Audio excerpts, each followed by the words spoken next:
Manfaat sosial media bagi bisnis diantaranya adalah pertama nih, informasi dibagikan lebih cepat.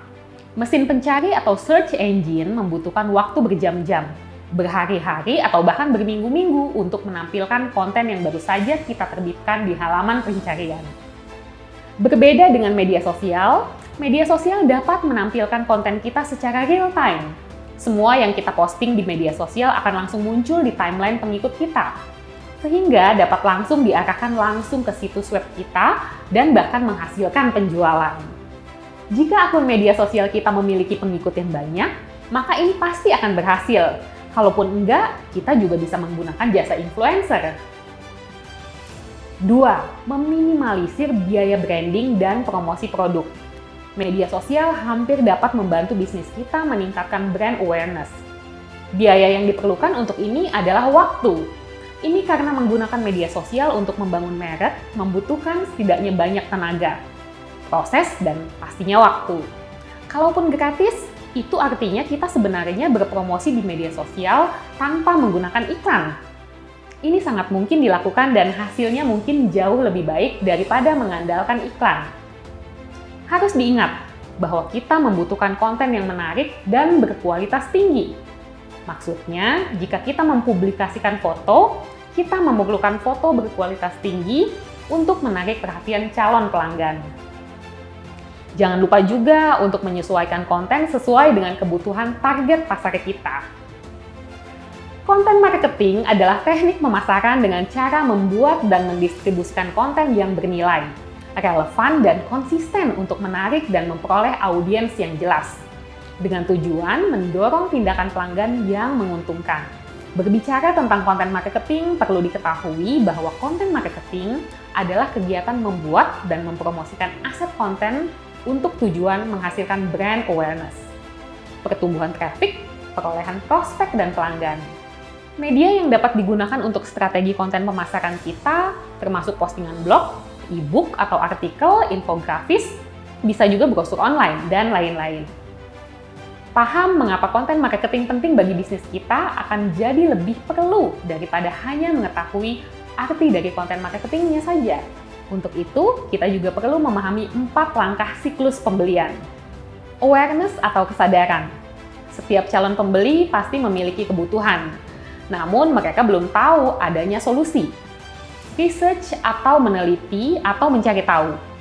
Setelah pelanggan mengetahui adanya solusi, mereka akan melakukan penelitian untuk mendidik diri mereka sendiri. Misalnya nih, seorang pembeli membeli mobil akan mencoba mencari tahu jenis mobil apa saja yang ada dan di mana yang sesuai dengan kebutuhannya. Consideration atau pertimbangan.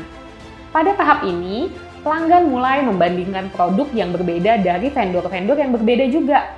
Dalam hal ini adalah kompetitor kita, untuk memastikan mereka mendapatkan produk berkualitas tinggi dengan harga yang pantas. Buy atau membeli. Akhirnya, pelanggan membuat keputusan dan melanjutkan transaksi. Periklanan dan pemasaran tradisional sangat bagus dalam 2 langkah yang terakhir. Sementara konten marketing memanfaatkan 2 tahap pertama dari proses pembelian dengan meningkatkan kesadaran akan solusi dan mendidik konsumen tentang produk yang mungkin belum pernah mereka pertimbangkan sebelumnya. Konten marketing juga memberikan manfaat tambahan karena mendukung saluran pemasaran digital lainnya. Hal ini menyediakan konten tambahan untuk pemasaran media sosial dan berkontribusi pada upaya SEO dengan menghasilkan tautan masuk secara langsung dan membangun konten bagus di situs web kita. Nah, ini dapat ditemukan di mesin pencari. Faktanya, bagi banyak perusahaan, sebagian besar upaya SEO mereka difokuskan pada konten marketing. Rahasia nomor 1 dalam pembuatan konten marketing menurut Forbes adalah value atau nilai. Tambahkan nilai pada kontenmu yang belum atau jarang dilakukan oleh kompetitormu. Itulah rahasianya. Jika kita tidak yakin bagaimana kita dapat menambah nilai melalui pemasaran konten, tanyakan kepada pelanggan kita yang sudah ada. Jenis konten apa saja yang dapat kita hasilkan yang membantu mereka sekarang? Atau akan membantu mereka ketika mereka mencari produk atau layanan kita. Dengan membuat konten marketing yang menarik, usaha pemasaran dengan strategi digital marketing akan dengan mudah dilakukan dan mendapat pencapaian yang sesuai. Karena secara umum, manfaat digital marketing, termasuk di dalamnya social media marketing, adalah membangun kepercayaan publik, terutama calon pelanggan dengan komunikasi yang tepat. Dengan terbangunnya kepercayaan, kita pun memiliki kredibilitas yang sangat berguna bagi bisnis kita. Dengan digital marketing, kita juga dapat menargetkan audiens yang pas, sehingga waktu kita tidak terbuang, serta pastinya ini menghemat pengeluaran.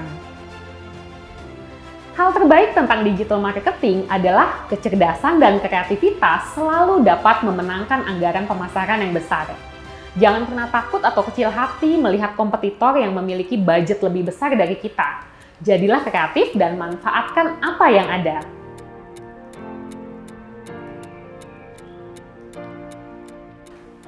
Kalau dari pengalaman aku pribadi ini ngaruh banget dan luar biasa ngaruhnya. Jadi kalau boleh aku cerita sedikit nih, sebesar apa pengaruh blog ke personal branding aku adalah beberapa tahun yang lalu saat aku memutuskan untuk berhenti bekerja di sebuah law firm asing, itu kan aku mau kayak ngeblok lagi kan, biar bisa punya uang jajan, mau beli lipstick nggak perlu minta sama suami dan lain-lain.